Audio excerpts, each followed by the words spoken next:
உலகெங்கிலும் இருந்து இந்த நிகழ்வை பார்த்து கொண்டிருக்கின்ற சன் தொலைக்காட்சி நேயர்களுக்கு அன்பின் வணக்கம்.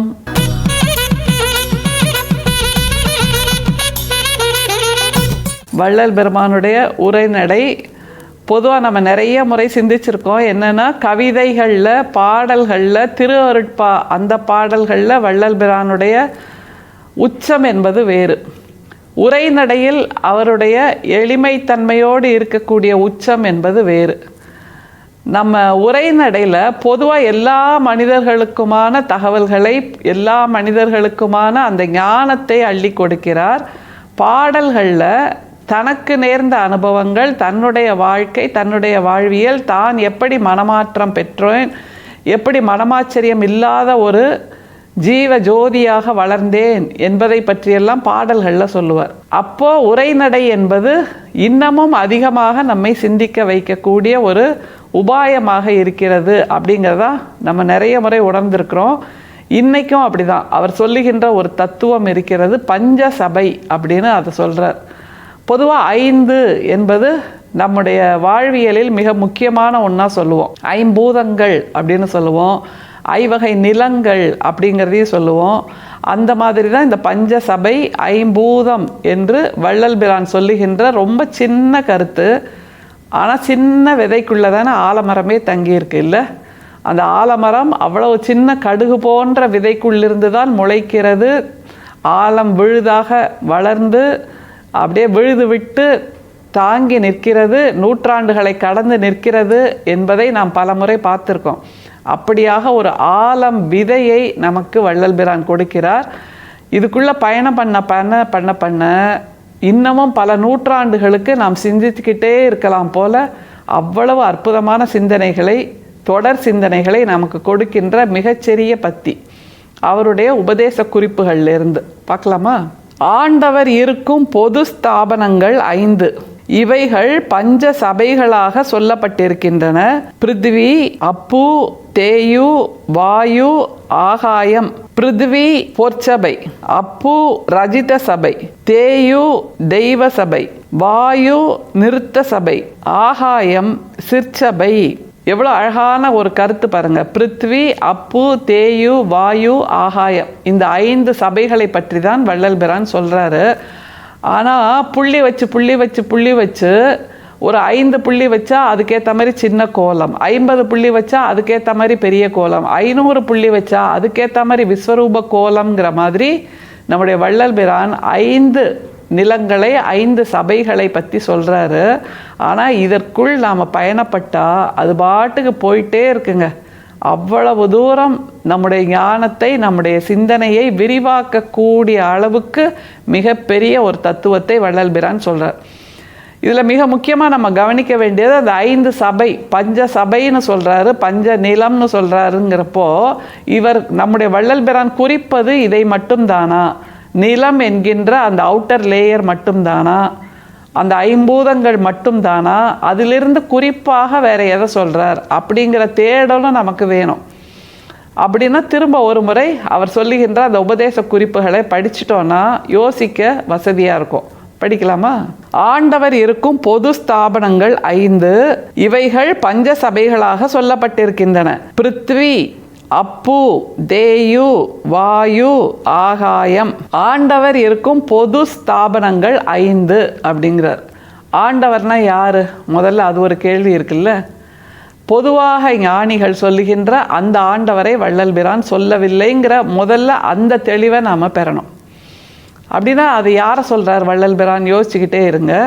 அதை தவிர அந்த 5 தலங்கள்னு சொல்கிறாருல, 5 சபைகள், பிருத்வி, அப்பு, தேயு, வாயு, ஆகாசம் அப்படின்னு 5 சொல்கிறார்.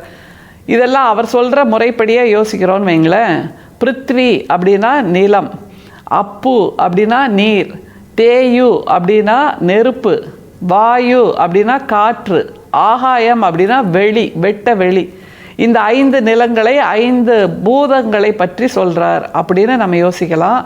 ஆனால் சைவ அந்த சிந்தனையில் இந்த 5 நிலங்களாக குறிக்கப்பட்டிருப்பவையும் இருக்குது. அதையும் குறிப்பாக சொல்கிறாருங்கிறதையும் நம்ம புரிஞ்சுக்கணும். பிருத்வி நிலம் என்பதன் அடையாளமாக திருவாரூர், காஞ்சிபுரம் இந்த இடத்தில் இருக்கக்கூடிய திருக்கோயில்களை சொல்கிறார்கள். அடுத்தது அப்பு. அப்பு என்றால் நீர்நிலை என்ற அர்த்தம். அதை திருவானைக்காவல் என்கின்ற அந்த இடத்தில் இருக்கக்கூடிய திருக்கோயில்களை சொல்கிறார்கள். அடுத்தது தேயு. தேயுனா நெருப்பு, திருவண்ணாமலை என்கின்ற நெருப்பு தலம்.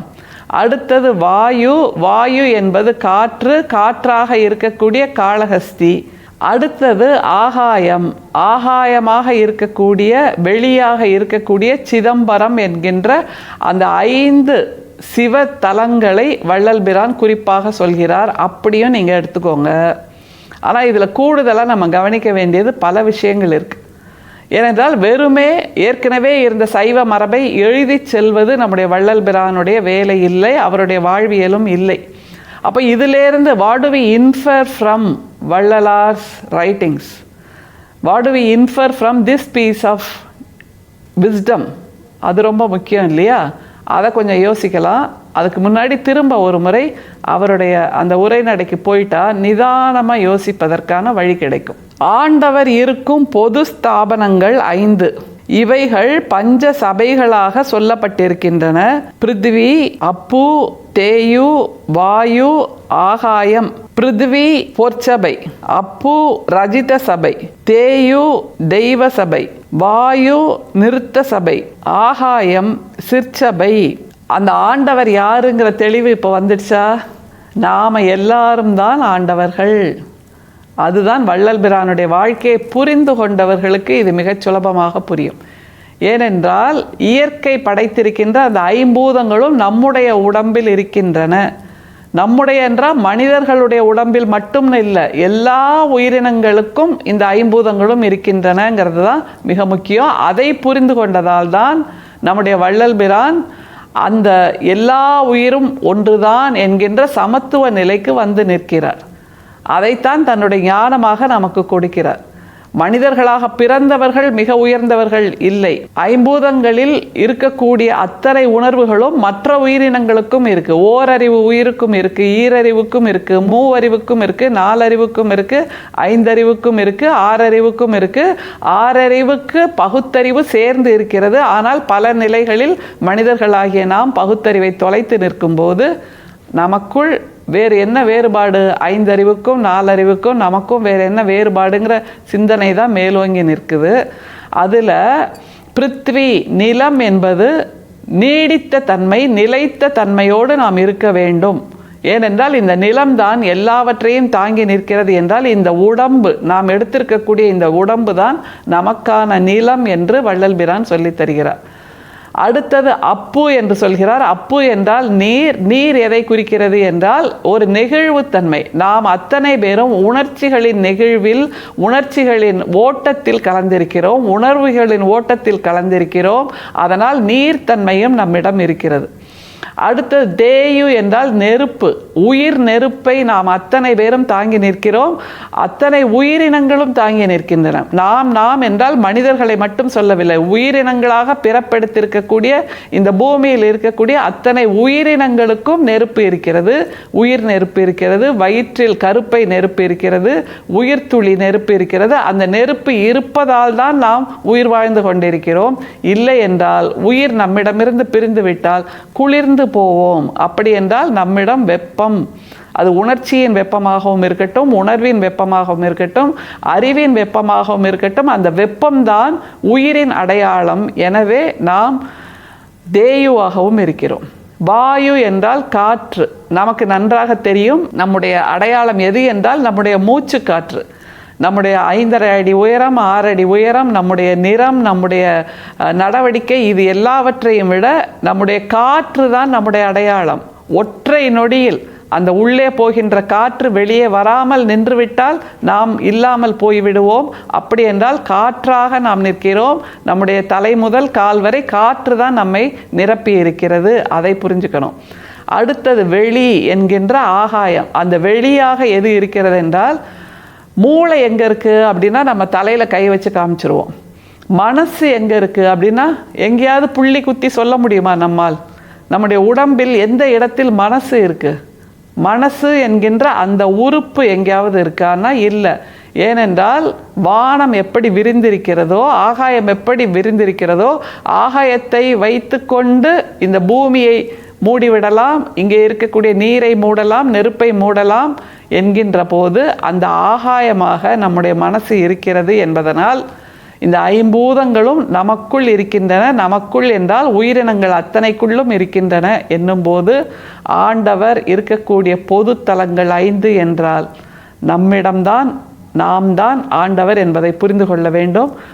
கோயிலுக்கு சென்று ஆண்டவரே, இறையே, சாமியே, கடவுளே எனக்கு இதை கொடு என்று வேண்டுகிறோம் என்றால் நம்மிடமே நாம் அதை திருப்பி கேட்க வேண்டும். நம்மால் பிறப்பெடுத்திருக்கக்கூடிய, நம்மால் இயலக்கூடிய எல்லாவற்றாலும் தான் இந்த பூமி கற்காலத்திலிருந்து துவங்கி 21ஆம் நூற்றாண்டு வரைக்கும் வளர்ந்திருக்கிறது.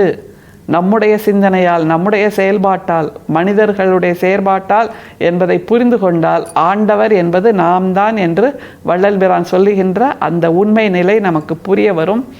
புரிந்து கொள்வதற்கு இந்த பத்தியை இன்னமும் அதிகமாக யோசிப்போம், நேசிப்போம்.